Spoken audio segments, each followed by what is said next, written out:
Alright, what's up mga master? Welcome back again sa ating channel, Master Jelon. So, for today's video mga master, ay usapang driver's license ulit tayo.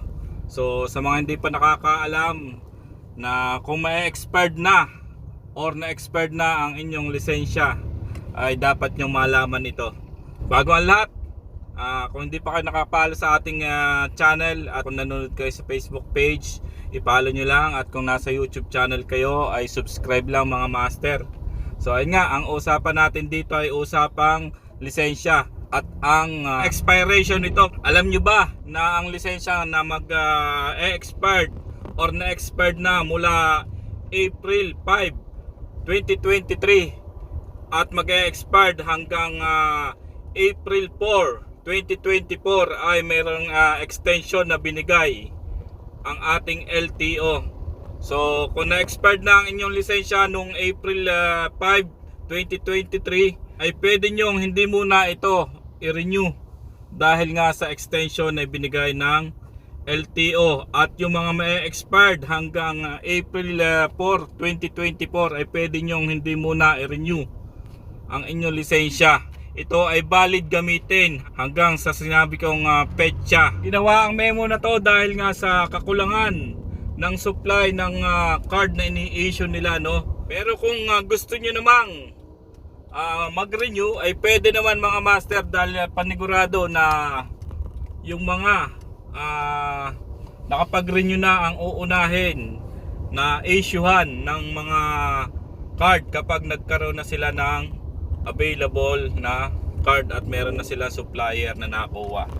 At kung i-renew nyo naman ito pagkatapos na ibinigay na palugit ay wala naman kayong babayaran na penalty.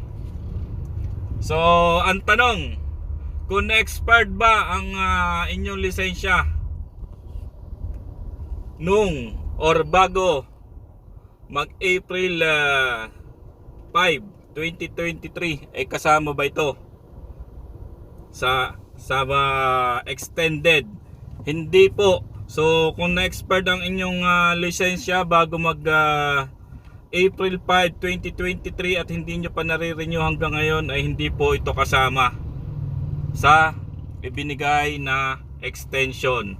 So dapat mag-renew na po kayo dahil once na mahuli kayo ng enforcer ay driving without license na po ang inyong kalalabasan, which is 5,000 po yata ang penalty sa LTO at mas mababa kung municipal enforcer ang nakahuli sa inyo.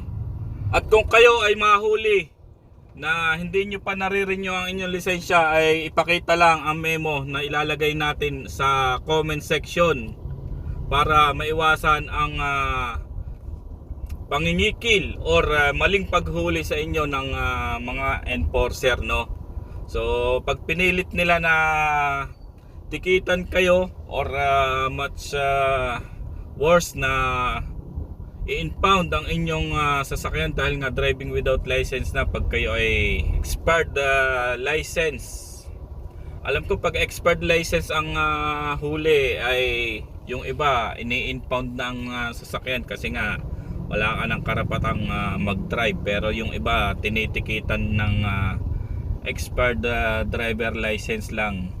So ayun mga master, kung may katanungan kayo ay i-comment nyo lang para mapag-usapan natin sa video na to.